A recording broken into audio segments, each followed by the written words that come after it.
الرحمن الرحیم۔ حضرت ابراہیم علیہ السلام اللہ تعالیٰ کے خلیل ہیں اور بڑے برگزیدہ نبی ہیں۔ حضرت ابراہیم علیہ السلام کے بارے میں کون نہیں جانتا۔ آپ کے بہت سارے واقعات مشہور ہیں۔ سورۃ الانبیاء کی آیت نمبر 68 کے اندر آپ کے بارے میں اللہ تعالیٰ نے قرآن پاک کے اندر یہ واقعہ بیان کیا ہے۔ جب حضرت ابراہیم علیہ السلام نے اللہ تعالیٰ کی توحید کا پرچار کیا تو جو نمرود تھا جس نے خدائی کا دعویٰ کیا تھا، اس نے محسوس کیا کہ کہیں لوگ جو ہیں یہ اللہ تعالیٰ کی طرف نہ چلے جائیں، تو اس نے آپ کو مناظرے کی دعوت دی۔ جب آپ مناظرہ جیت گئے، اس کے پاس کوئی آپ کو جب آپ نے اس کو لاجواب کر دیا تو اس نے کیا کیا کہ حضرت ابراہیم علیہ السلام کو سزا دینے کے لیے ایک بہت بڑی آگ کا انتظام کیا۔ وہ اتنی بڑی آگ تھی کہ اس کی جو لپٹیں ہیں وہ بہت بلند تھی کہ اگر کوئی پرندہ بھی اوپر سے گزرتا تو وہ جل کر راکھ ہو کے نیچے گر جاتا۔ اب جیسے ہی آپ کو منجنیق کے اندر بٹھا کر آگ کے اندر ڈالا جانے لگا، جبریل علیہ السلام تشریف لاتے ہیں، عرض کرتے ہیں اے ابراہیم علیہ السلام آپ کو مجھ سے کوئی حاجت ہے؟ آپ نے کہا اے جبریل تجھ سے مجھے کوئی حاجت نہیں۔ کہا اللہ سے کچھ عرض کرنا چاہتے ہیں؟ کہا اللہ تعالیٰ تو دلوں کے حالات کو بھی جانتا ہے، وہ دیکھتا بھی ہے، سنتا بھی ہے، تو میرا اللہ سے مانگنا اس سے بہتر ہے کہ اللہ تعالیٰ مجھے دیکھ رہا ہے اور مجھے جان رہا ہے۔ آپ کا یہ یقین کامل اور ایمان کی برکت تھی کہ جیسے ہی آپ کو آگ میں ڈالا گیا، اللہ تعالیٰ نے آگ کو یہ حکم دیا، اگلی آیت 69 سورۃ الانبیاء کے اندر، یا نار کونی بردم و سلام علی ابراہیم، کہ ابراہیم علیہ السلام کے لیے اے آگ ٹھنڈی ہو جا، گلزار ہو جا۔ تو جیسے ہی ابراہیم علیہ السلام آگ میں تشریف لے کر گئے تو آگ نے آپ کے اوپر کوئی اثر نہ کیا۔ کچھ دنوں کے بعد جب فرعون اپنے محل کی چھت کے اوپر چڑھا، اس نے دیکھا کہ ابراہیم علیہ السلام تو آگ کے اندر بڑے پروکار طریقے سے تشریف فرما ہیں۔ اس کو بڑی تشویش ہوئی کہ کیا آگ نے اثر کرنا چھوڑ دیا۔ اس نے چیک کرنے کے لیے ایک آگ میں پھینکا تو آگ نے اس کو جلا کر راکھ کر دیا۔ یہ دیکھ کر وہ بڑا پریشان ہوا اور حیران ہوا۔ تو اس سے یہ پتا چلا کہ اللہ تعالیٰ کے جو نیک اور برگزیدہ بندے ہوتے ہیں، اللہ تعالیٰ پر جو یقین کامل کرتا ہے، اللہ تعالیٰ کے اوپر جو پختہ ایمان لاتا ہے، تو اللہ تعالیٰ آگ کے اندر بھی اس کی حفاظت فرماتا ہے۔ حضرت ابو مسلم خولانی رحمۃ اللہ تعالیٰ یہ کتاب بزرگ ہیں، یمن کے اندر اسود انسی نے اعلان نبوت کیا تو اس نے آپ کو اپنے پاس بلایا اور کہنے لگا تو اپنے نبی کے بارے میں کیا کہتا ہے؟ تو آپ فرمانے لگے کہ میرے نبی آخری نبی ہیں، محمد رسول اللہ صلی اللہ علیہ وآلہ وسلم، اور آپ کے بعد کوئی نبی تشریف نہیں لائے گا۔ اس نے کہا میرے بارے میں تو کیا کہتا ہے کہ کیا میں نبی ہوں اور کیسا نبی ہوں؟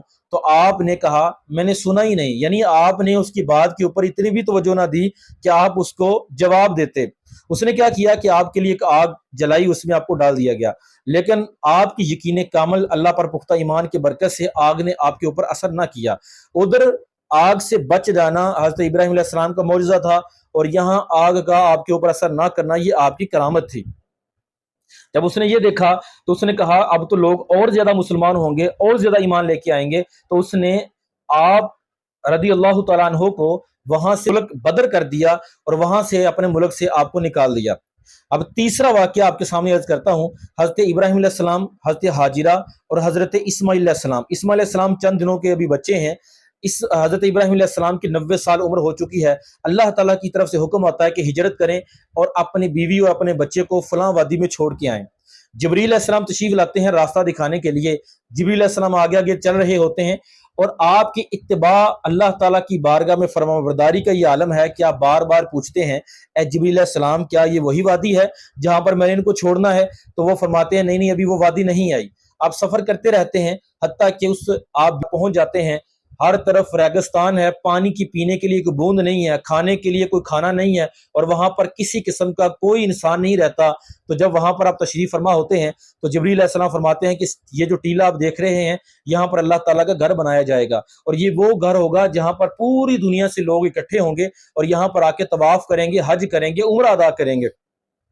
اب جب حضرت ابراہیم علیہ السلام وہاں پر تشریف لے آتے ہیں تو آپ کچھ کھجوریں اور کچھ پانی دے کر واپسی کے لیے ارادہ کرتے ہیں۔ تو حضرت حاجرہ پوچھتی ہیں اے ابراہیم علیہ السلام آپ ہمیں یہاں پر کس کے بھروسے چھوڑ کے جا رہے ہیں؟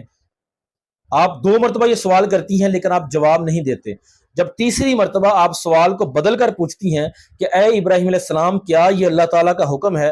تو آپ ارشاد فرماتے ہیں ہاں یہ اللہ تعالیٰ کا حکم ہے۔ تو پھر حضرت اماں حاجرہ کا یقین کامل اللہ تعالیٰ کی ذات کے اوپر اور آپ کا پختہ ایمان کہ آپ نے فرمایا کہ اگر اللہ تعالیٰ کا حکم ہے تو پھر ہمیں اللہ تعالیٰ ضائع نہیں کرے گا۔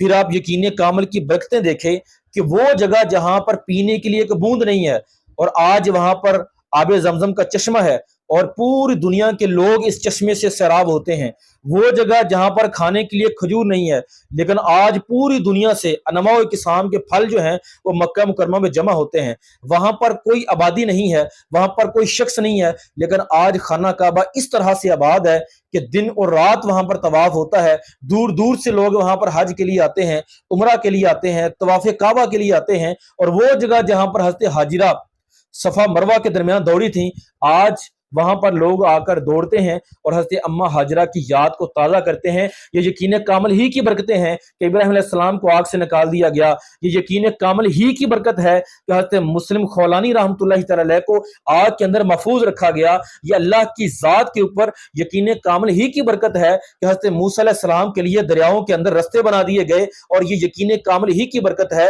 کہ یوسف علیہ السلام کو اندھے کنویں سے باہر نکال لیا گیا، اور یہ یقین کامل ہی کی برکت ہے کہ مچھلی کے پیٹ سے اور مچھلی کی تاریکیوں سے حضرت یونس علیہ السلام کو 40 دن کے بعد صحیح سلامت باہر نکال لیا گیا، اور یہ یقین کامل ہی کی برکت ہے کہ حضرت عیسیٰ علیہ السلام کو زندہ آسمانوں کے اوپر اٹھا لیا گیا، اور یہ یقین کامل ہی کی برکت ہے کہ حضرت نوح علیہ السلام کو طوفان سے بچا لیا گیا۔ جو اللہ کی ذات کے اوپر یقین کامل رکھتا ہے تو پھر اللہ تعالیٰ اس کی حفاظت بھی فرماتا ہے اور اس کے لیے نجات کی راہ بھی ہموار فرماتا ہے۔ یہ کیسے ہو سکتا ہے کہ ہم اللہ تعالیٰ کی بارگاہ میں فریاد کریں؟ یہ کیسے ہو سکتا ہے کہ اللہ تعالیٰ سے ہم دعا مانگیں؟ اور یہ کیسے ہو سکتا ہے کہ اللہ کی بارگاہ میں ہم اپنی جھولیوں کو پساریں تو وہ ہماری جھولی کو خالی لوٹا دے؟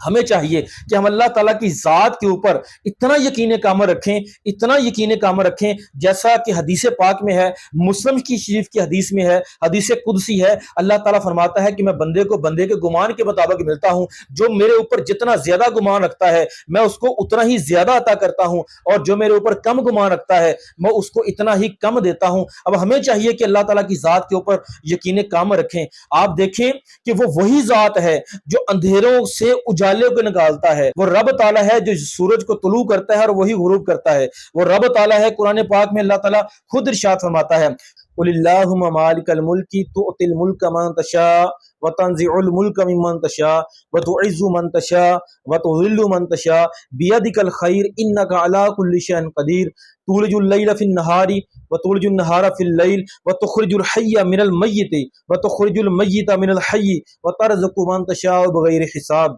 وہ اللہ تعالیٰ ہے، وہ شہنشاہ ہے، وہ قدرتوں والا ہے، وہ عظمتوں والا ہے، ہر چیز اس کے قبضہ قدرت میں ہے، وہ چاہے تو مردے کو زندہ اور زندے کو مردہ کر سکتا ہے۔ کیا آپ نے نہیں دیکھا کہ ایک بنجر زمین ہوتی ہے، وہ اپنی رحمت کی برکھا اور برسات وہاں پر برساتا ہے تو انواع و اقسام کی سبزیاں، انواع و اقسام کے پھل اور اناجوں کو وہاں سے پیدا کرتا ہے۔ ایک دانہ ہم زمین میں دفن کرتے ہیں تو 100 دانے وہ اس بالی سے نکالتا ہے، وہی رب تعالیٰ ہے۔ جب ہم کچھ نہ تھے تو ایک قطرے کی بوند سے اس نے ہمیں پیدا کیا، جب ہم کچھ نہیں ہوں گے تو ہماری ہڈیوں کو جمع کرے گا اور پھر سے ہمیں زندہ کرے گا۔ وہ وہی رب تعالیٰ ہے جو اندھیروں کو اجالوں سے، اجالوں کو اندھیروں سے بدلتا ہے، وہی اللہ تعالیٰ عزتیں عطا کرنے والا، وہی اللہ تعالیٰ ذلتیں عطا کرنے والا، وہی ذلتوں کو دور کرنے والا۔ جب ہر چیز میں رب کے قبضہ قدرت میں ہے تو پھر ہم کیوں دنیا کی اور در بدر کی ٹھوکریں کھاتے پھرتے ہیں؟